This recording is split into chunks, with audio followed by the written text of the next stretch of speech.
Hello, so today our group is going to talk about one of Hong Kong's most common building defect problem, which is about the cracking, and we will explain on how our solutions might help this problem. So apparently, as of 2016, there are approximately 7,200 private buildings aged 50 or above in Hong Kong. And considering that it is difficult for Hong Kong to build even more new buildings in the future due to the limited space, so the number of aging buildings in Hong Kong, especially for those which are 50 years old or even more, are expected to increase up to 35% by 2030. And then, as been said in the lecture notes, that most buildings in Hong Kong are actually using concrete as the construction materials.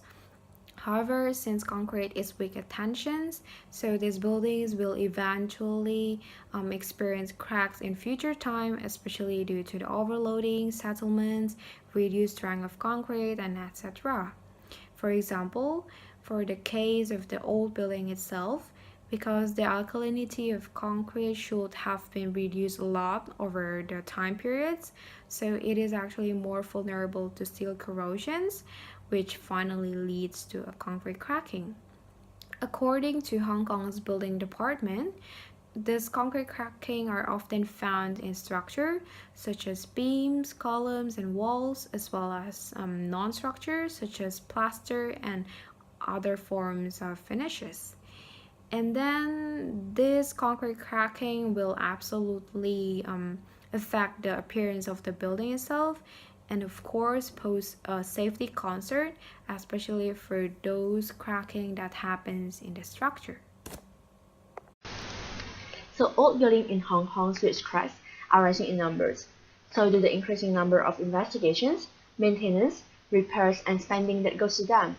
So sometimes the access to the structure area to be repaired is difficult when it is on huge height or underground, which is sometimes time-consuming and also high cost. So for example, building department reported that the repairment of a 45-year-old buildings could cost as high as 140,000 Hong Kong dollars. So just a tiny cracks on concrete will make it vulnerable as water can seep in and corrode the steel bar. So to have a more sustainable structure, our group would like to propose using self-healing concrete that can seal the crack on buildings as an alternative to conventional concrete, just as seen in the right-hand side of the slides. So to begin with, the so-called self-healing concrete relies on special species of bacteria from the genus Bacillus, which can survive in harsh, extreme alkaline environment like concrete. So the Bacillus bacteria biologically produce limestone and seal the cracks that occurs. The self-healing agents are firstly the bacteria, and then secondly the calcium lactate nutrients, which is the food source for the bacteria. So firstly, the concrete will eventually crack. Water can seep into it.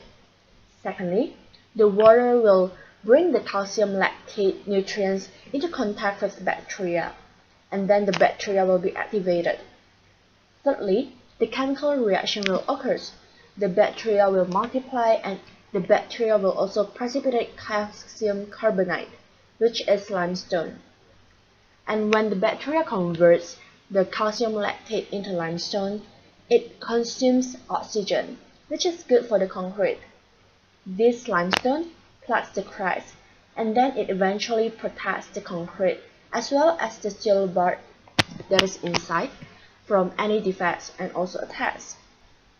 So this summarizes how self-healing concrete works. So we believe that the advantages of self-healing concrete will outweigh its limitations, which we will discuss in a moment.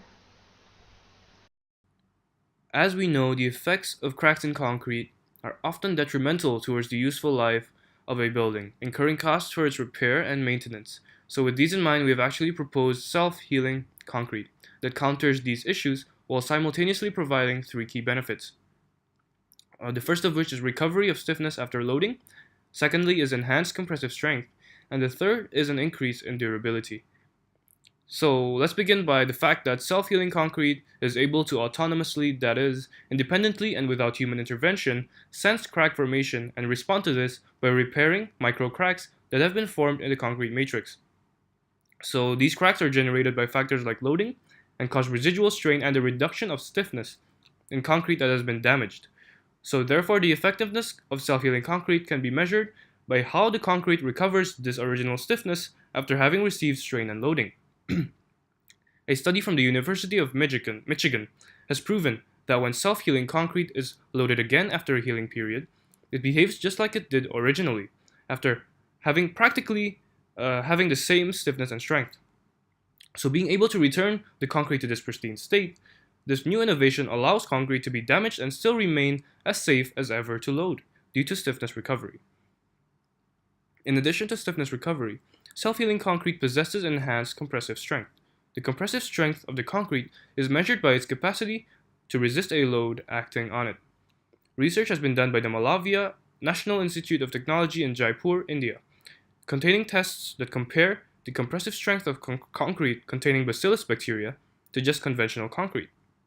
And it was found that this bacteria improves the compressive strength of concrete by 30% in 3 days, 46% in a week, and 32% in almost a month. So self-healing concrete allows for improved construction and technology for structures in the future and, at the moment, by offering not just increased compression strength, but also the ability for damaged parts to return to their original stiffness. Besides stiffness recovery and enhanced compressive strength, self-healing concrete has its third benefit of being more durable than normal ones. Normal concrete is sensitive to steel bar corrosion as it eventually leads to cracking and spalling, while its exposure to water and chloride ions are the main causes, as discussed during lectures. Water penetration with the presence of oxygen triggers carbonation. It forms carbonic acids to break down the protective layer of the steel bars, makes them more vulnerable to corrosion. The steel bars expand in volume when they corrode and cause damages to concrete. For chloride ions, corrosion also results to reduce the cross-sectional area of the steel bars, which at the same time lowers the tensile strength. More loads will be on the concrete to cause damages.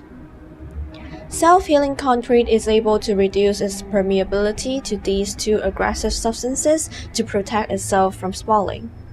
According to the research, it is proved that the presence of bacteria that is capable to release calcium carbonate has a significant impact on concrete permeability to water and chloride ions. As shown in the two graphs, we can see that the rate of water absorption and chloride penetration decreases until it reaches the optimal bacteria concentration of 10 to the power 5 cells per mil. The risk of corrosion is then lowered to achieve longer durability of concrete as the fundamental material of buildings. So it is believed that the self-healing concrete can be suitable for residential units near the sea that are exposed to marine environment with high water and chloride content given its ability. I would like to talk about the application of the self-healing concrete. The first one is that it's usually used in an underground library or museum. They usually use the self-healing concrete so they can heal the concrete faster, and the cracks won't spread to the important objects, and they want to preserve the objects inside the library or museum. Secondly, it's usually used for the urban renewal project of the Hong Kong government. This project aims to make new structures or renew the structures in order to provide the citizens with better quality structures, for example, the roads and the structure walls and etc. New structures such as roads, bridges, buildings, and other structures are built using this self-healing concrete in order to provide a faster maintenance and service and better quality. For example, for roads, it's often flat in Hong Kong, but with this self-healing concrete used for the road, it can prevent the flood. And for self-healing walls, the building structures can be healed faster. The biggest urban renewal project in Hong Kong is the Kwun Tong Town Centre. It includes around 5,000 Hong Kong residents, and the Hong Kong government said that it aims to improve the economic condition in that region. So we believe that the application of the self-healing concrete is very beneficial for Hong Kong residents and increasing the GDP of Hong Kong in general. Okay, so while this self-healing concrete offers a lot of advantages, I would like to mention several limitations that it has that we should look out for. So the first of all, about the pricing, it is actually quite expensive. It is twice the amount of the normal concrete, and this is mainly because we use a substance called calcium lactate. This calcium lactate is actually the food for the bacteria to consume in order to produce calcium. But the researcher right now is trying to develop a sugar-based nutrient that actually can replace calcium lactate. However, it is not feasible for at the moment because this sugar-based nutrient would not remain intact with the expanded clay pellets as calcium lactate does. So because they won't stay, much of the sugar will be dissolved and it would delay the setting time of the concrete, which is actually not good. And second of all, it compromised the compressive strength. As mentioned before, that how we put the bacteria is by compressing the bacteria along with the food in the form of clay pellets, and these clay pellets actually compress 20% of the volume of the concrete. Now, in a normal concrete, this 20% is actually hard aggregate, which is the main source of the compressive strength that we need for not only high-rise building but all building in general. Even though like it won't affect much for like a shorter building, but for like high building where it needs to resist a lot of compressive strength, it is a huge deal. However, so the researcher is trying to tackle this by using the same nutrient, the sugar-based nutrient. So they are aiming to reduce it to 5%. Therefore, we can add more aggregate. Just imagine like having clay and replacing aggregate with clay, a soft clay. It will be a huge issue. It's a living organism. They're like kind of more dynamic rather than static. It's a little bit hard to control because they are sensitive and they are prone to changes. Even though like we know the characteristic, but we cannot really predict what is going to happen in the future. Like we said that this bacteria can self-heal for 200 years, but in 200 years there might be change in temperature, there might be change in environment, there might be new chemical stuff that actually can disrupt the healing agent. So even though like we know, but this is something that we cannot control. Therefore, this is also something that we need to look out for. Even though I just like tell you like some limitation that it has, it is still a very good substance. And this is like relatively new, and then the researcher is also actively like trying to develop, like trying to tackle all the limitation.